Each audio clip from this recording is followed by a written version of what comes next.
Welcome back, Time Crunched fans. We have a special release episode for you today. So if you're wondering what's up with 2 episodes this week, you're in for a treat. In the previous episode, I mentioned how time crunched I've become this month by watching every tour stage. And fortunately, this isn't going to change anytime soon because we've got the Tour de France Femmes avec Zwift starting this weekend. And I plan on watching every single minute of that too. Because I feel so passionately that you should do the same flippin' thing, I brought in 2 special guests to share how best to watch, consume, listen, learn about the women's tour, and we'll tease out some training tips from them later on the show because they know a thing about bikes as well. So, Mari Holden, Alison Tetrick, welcome to the show. Thanks, Adam. Happy to be here. Thanks, Adam. You know, Adam actually coaches me, and he knows I do not get up this early. So anything for Coach AP, and I'm still working on my coffee, but I'm very happy to be here. Exactly. I thought it was for me, Allie. All right. Also why this is a special release episode, because Alison doesn't get up this early. But I see Blaze fixed you a cup of coffee, so you're rolling now with your Watch the Femmes hat. That's great. I'm pretty sure our audience knows who you are from all things bike racing world, but for those who may not, could you give us this 60-second version of who you are and what you're up to today? And Mari, I'll just arbitrarily start with you. I raced bikes for a long time. I was a CTS athlete for a lot of years.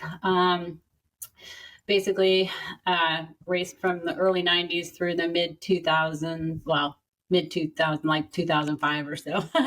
not all the way mid. And won an Olympic medal and a world championship in the time trial when I was a CTS athlete. So pretty proud about that. And right on. Yeah, now I work for USA Cycling. I work in our foundation, raising money for development, helping more kids get the experience of going over to Europe racing and hoping to make the Olympics and World Championships. And I do the We Do podcast with Allie. So we're going to be talking about the Tour de France Femmes this week, and it's going to be awesome. Awesome. Yeah, super cool. All right, Alison, you're up. I'm Allie Tetrick. I've raced bikes a long time. It's almost been 15 years now. I started racing road. I've been a CTS athlete most of my career. And Adam has had the pleasure, which I will call pleasure. I think he has mixed feelings, whether or not that's a pleasure to coach me. Mari has also been my director sportif, which I can be a lot to handle, but Mari has inspired me throughout my career as one of the women I looked up to getting into the sport. So I raced the World Tour, won a bunch of races around the world, racing road. I transitioned to gravel in 2017, representing the United States at the Pan American Games that year, and then have won Unbound, 3 times gravel world champion, and win a lot of gravel races. Really, it's not about winning for me. It's about riding my bike and being inspired by people like Mari, Adam keeping me off the ledge when I want to go crazy. And we, are covering the Tour de France Femmes avec Zwift on the Move podcast by We Do. So you can get day-to-day highlights, gossip, and drama. And I am obsessed with women's cycling. So watch the Femme all the time. That's it. And I think each of you are hopping on flights today to head to Aspen to do or start the podcast and do all that. So let's get right down to it. The Move Tour de France Femmes avec Zwift podcast, where to listen, where to watch, what should we tell our audience to tune into? Yeah, if you guys want to listen to it's mainly Mari, I, and Lance covering it, but we will have special guests because we're very in touch with riders that are participating, which is always fun to get some good news from people that are actually competed in the event. So Mari and I have a good way to do that. And you can listen to the podcast wherever you listen to your podcast, from Spotify, iTunes, etc. If you just Google The Move, We Do. And it's also kind of fun on Facebook or YouTube if you want to see the videos and me holding a boomstick, which is like a bat that I like can award people. Mari sits in the middle because she needs to. She's very calm, and I am not. She's the cool, calm, collected host, and there's 2 rambunctious people on either side. But I She's also the want to say mediator. that you can, if you join, we do. You can go and watch the pre-show too. So we record while we're getting ready for the show, and that's live to our members before we go on air. So that's also a fun way to kind of see the background stuff of what's going on and get a little more insight. And a little more of Allie and Lance going crazy. Yeah, I was going to say it's not always PC. Yeah. If you want the real gossip, it happens in the pre-show with the members. But yes, please listen. And that's at wedo.team. Mm-hmm. Yeah, that's right. So I subscribed last year for the Tour de France Femmes version, and I only caught like a few of those like live or like subscriber only things. And I'm just like, wow, you guys bring it right there. And it's not everything that you hear on the normal feed. So if you're into the hot drama, the chaos that goes on between Lance and Allie, definitely subscribe to that. That's why we put Mari in the middle. Yeah, exactly. The buffering. I have to separate the children. Okay, so let's talk bike racing. The race starts Sunday, July 23rd. What, to you, Mari and Alison, what are you most excited for this year's tour edition? For me, I think the most exciting thing is going to be the drama between Van Vleuten and Demi Vollering. Yeah, I just feel like they've had such a different lead up to the event. We expect both of them to come in with great form. And so I think that, the competition is just going to be at such a high level, but it's also interesting to see the way that the different preparations are going to come out in the biggest race of the year. They've taken different approaches and, they're both incredible athletes, and it's going to be fun to watch. Yeah, I will just second that the intensity and competitive and nature and the depthness of the field is increasing even more, showing what the Tour de France Femmes avec Zwift did to women's cycling last year. People peaked for it last year, but then they saw the impact it made in their sport, their paycheck, inspiration, more races, more visibility. And now this year, they're coming in stronger. So more athletes are making this their ultimate goal. We have world championships in a couple of weeks. And I know these athletes are targeting the Tour de France Femmes avec Zwift. Like World Championship bands, as we know, are so, like, as Mari knows, they are coveted and hard to get. But this time, the way the Tour de France Femmes avec Zwift has affected women's cycling, you have more athletes targeting it. You have Demi Vollering, who is like the queen of the Ardennes, won all 3 Ardennes in 1 week, but chose not to race the Giro. You have Van Vleuten, who won the Tour de France Femmes avec Zwift last year, who chose to race the Giro. Dami's been like hanging out with her fiance and their dogs at altitude training. You got one that just raced a 10-day stage race. So like there's athletes I can see on your preparation, but I think it's going to be very spicy and hotly contested. And we're going to learn new stories, more about these athletes, and see how serious this bike race is and be able to see it at the world's highest level and stage.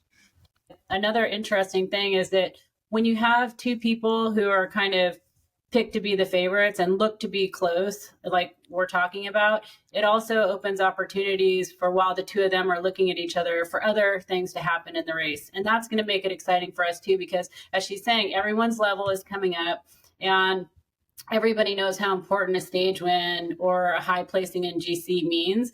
And so basically this year, I think since there's more competition for the top 2 spots, it's going to be a lot of other people looking for opportunities while the two of them are looking at each other. So I just think it's going to be all around great racing, as Allie says, really spicy. And that's the whole concept too, though, with Watch the Femme, which I'm obsessed with for a lot of reasons. But it's there's so many stories, just like in any sport, from domestiques to climbers to sprinters. There's opportunities for so many riders throughout this race, and to learn about how their backgrounds, how they got into the sport, what they did to prepare, and their true passion and love for the sport. So I just really encourage to subscribe, watch, because we had an incredible first year of this tour, and we need another incredible one this year as well, because this is what makes success and fosters that snowball effect to Watch the Femme, and not just in cycling, but in careers and soccer and tennis and volunteers and moms and entrepreneurs. Like, this is a really big movement, I think, for women in sports and women in life. So I highly suggest watching it and learning about these athletes and then just cheering on everybody. Although I have my favorites, as Mari knows. Alison always has her favorites. But yeah, so as our audience is going to be watching the crazy podcast that you two will be on, where can they watch the actual race? Where should we send them? In the US, you can watch it on Peacock. Yeah. So same place you're getting the tour. Yep. Yeah, exactly. It should be very easy. And if you're international, you have GCN options, Flow, etc. But USA, it's Peacock is the best streaming service. Yeah. Yeah. So for your podcast, are you doing like a watching the tour live and talking about it? Do you watch the tour and then you talk? Like how does that work? Well, we get up in the morning and watch it together. I need coffee. Mari's always very prompt. Lance is not. I'm somewhere in the middle in there, Mari, but Mari keeps me on schedule. But we watch it together and then immediately go to the studio and do more of a recap commentary type. It gives us a couple minutes to soak in, learn a little about what happened, text some of the people we know in the peloton and the team cars to see what maybe the TV didn't show, if we saw some sort of a drama or controversy or how somebody felt about somebody's actions. But it's really fun. We're on the edge of our seats on the couch drinking coffee, just screaming and talking. Somebody actually should probably stream that live, Mari. I was going to say, you should add that to the subscriber. Yeah. I mean, this is actually practice for Allie today. Waking up a little early, getting in the flow. And I can tell she's already kind of got it going on. So that's good. Yeah. You get the Alison like bob back and forth, like getting ready for it. Yeah. But basically, like some of that energy you catch in the pre-show too, because I mean, obviously we're watching it together, the actual stage, but when we get to the studio, we do a run through, a recap of what happened so that we can get the outline for the show. And that's kind of where the interesting debate happens that you don't normally see.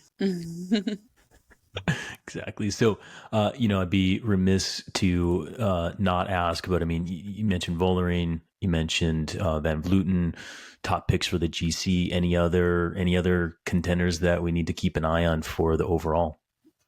I think my dark horse is Ashley Moolman Paso. She is going to be on our podcast soon. We chat with her quite a bit. She's a dear friend of mine, and she just signed another contract. To stay with her team for next year as well. And she was saying she was going to retire last year.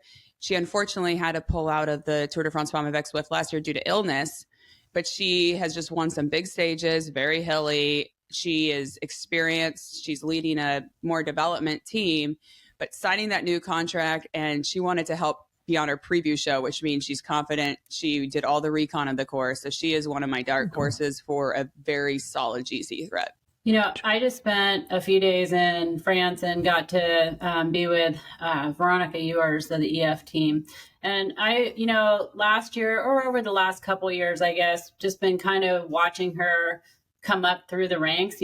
She's made a very fast progression, but she's quiet in her approach. So she's not out there on social media all the time and talk, you just don't hear that much about her. But to finish top 10 in the tour last year was huge. And I know she's done a really great prep for this year. I don't know that, I think a top 5 result for her would be absolutely incredible. But I've really enjoyed watching her, and she's one of the ones that I'm keeping my eye on for this week, just because, the progression for American athletes and the short amount of time she's been at that level, kind of looking at her more towards the future, but I'm really interested to see how she does in the tour here.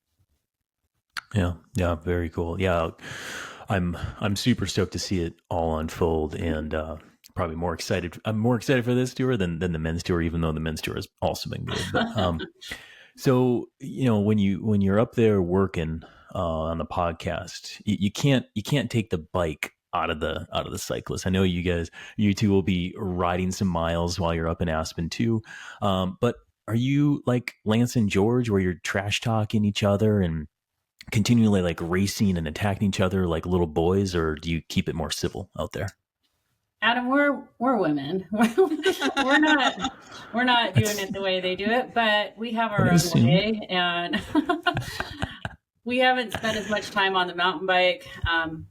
We'll be on the gravel bikes or road bikes I'm pretty sure. Yeah. But we have fun. What do you think, Allie? Yeah, I'm bringing a road. I was going to ask you. I think I'm bringing a road bike this year instead of my gravel bike. I have my road bike too. Okay. No, Mari and I have a really great schedule. I love riding with Mari. I love just spending any moment with her is great.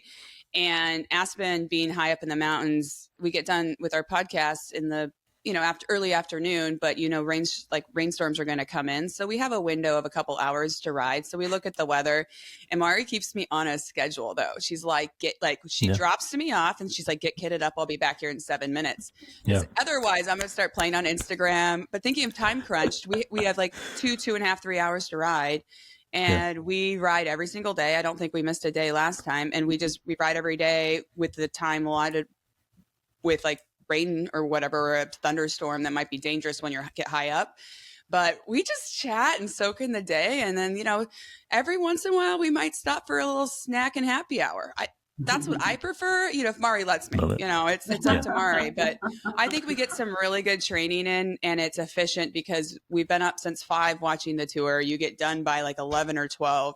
So I appreciate her. And this is where a training partner and accountability partner comes in like so handy. She's like, I'll be back here in 11 minutes. And I'm like, I come back and I'm like, Blaze, I have to get ready right now. And she's like out there. She's just like, I am ready. Where are you? And I'm like, man. Well, you've been a director, you have to be on time. If you're not on time, you're late. So, I mean, it's like, you have to be early. I'm sorry. If you're not early, you're late. So it's just, I don't know. It's just kind of been in my head forever. So I got to keep Allie on track.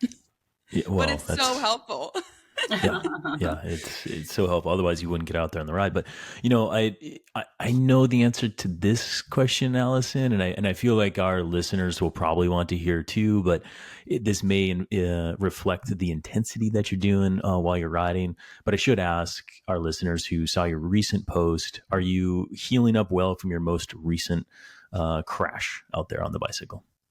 Yeah, it's been a few weeks since I was hit by a truck while riding my bike, and I'm now at least able to find some humor when somebody asks how I'm feeling. I said, I feel like I got hit by a truck and everything that you would expect that entails. Yes. I am also feel very cliche to say how lucky I am, because it could have been so much worse, and scary and horrifying it is. But I am very happy to get some gentle hugs from Mari and the team in Aspen and continue my healing process with people that love me. And of course, bring my husband with me, Blaze. And he's been a very good caregiving bear during these last couple of weeks. So don't get hit by a truck. And it should not be something we have to talk about all the time. But unfortunately, sometimes that happens. Yes, it does. And I guess, the greater good of asking that question is if you do see Alison out and about in Aspen or anywhere else, do the gentle hug or maybe a fist pound, because those broken ribs, they're still healing. So, also, now that we've established that you're not riding like little boys up Independence Pass, and you're also, time crunched out there, is there any go-to workouts that you two do with only, a couple hours? And that's a little asterisk too, because most of our time crunched listeners, they're dealing with like 60 or 90 minutes. So they're probably like 2 or 3 hours. But keep in mind, like we got a world champion, we got a former women's world tour rider. 2 or 3 hours is a lighter ride. So for the record. But are there any like go-to workouts that you do while you're in Aspen or just when you're crunched on time in general that you want to share? Well, I think, Adam, one thing to keep in mind for us going to Aspen is that we're at a lot higher altitude than we're used to. So for the most part, Allie and I are riding just at, steady kind of endurance pace, like conversational pace.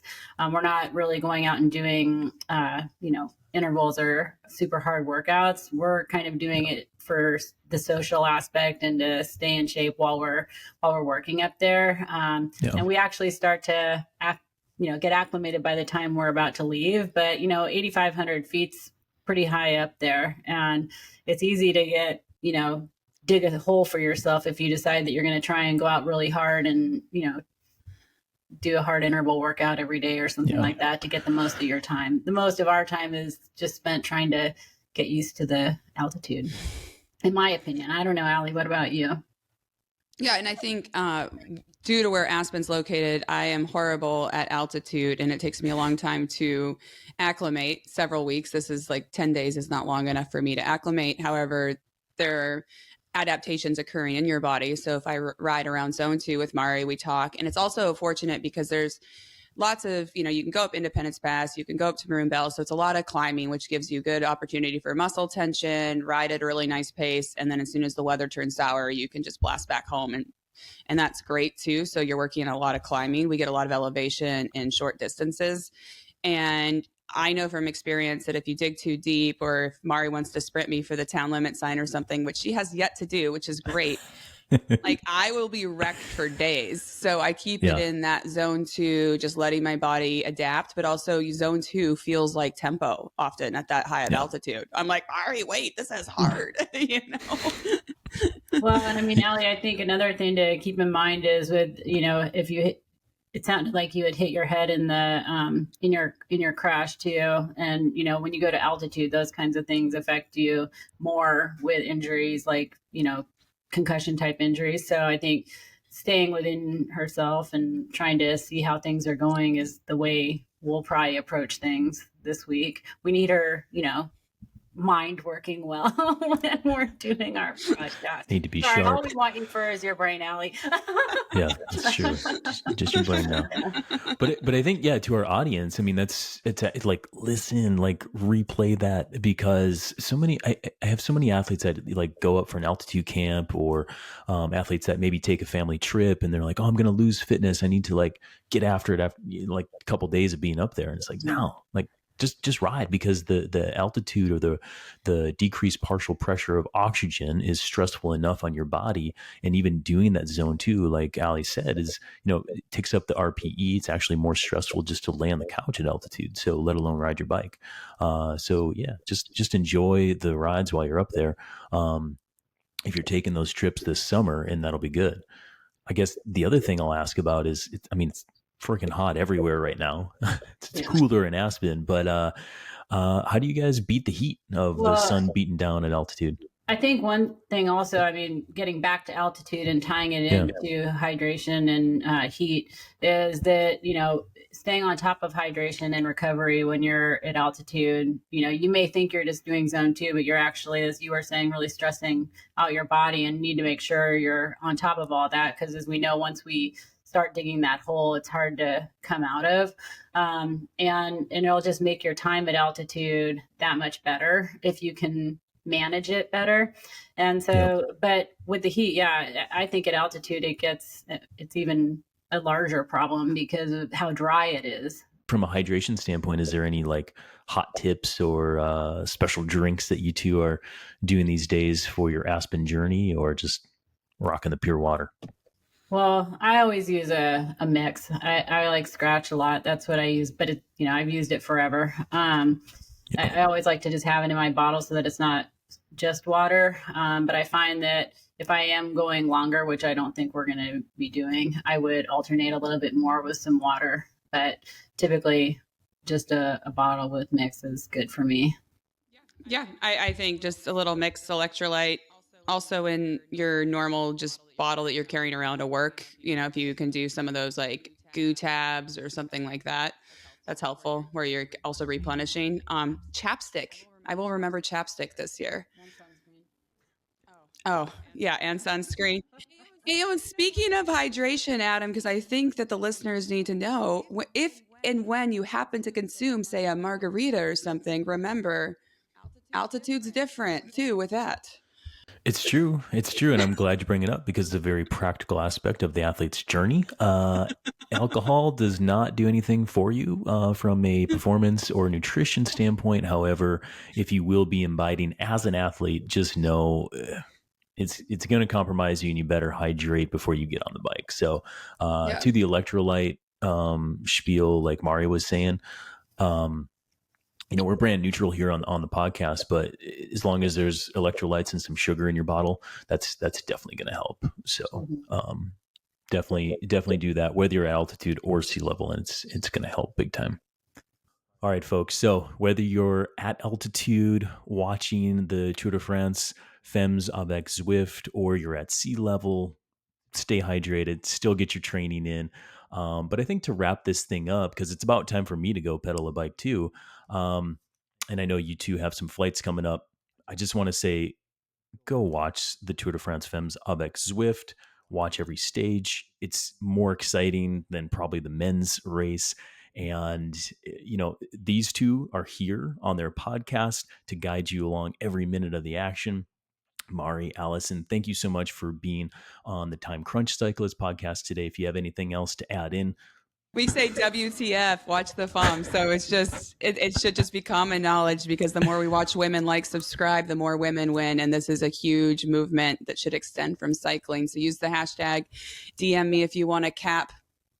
And, let's do some swag. Adam, you should have a box in your mail today. I was going to say, we didn't get it in time for this podcast, but I'll wear it on the next one for sure. And yeah, I guess, if anybody wants, definitely they should follow Mari and Alison, look them up on Instagram or all the socials. They're pretty active everywhere. Subscribe, watch their podcasts. It's going to be an awesome week. Again, ladies, thank you so much for being on the podcast, and safe travels. Thanks, Adam.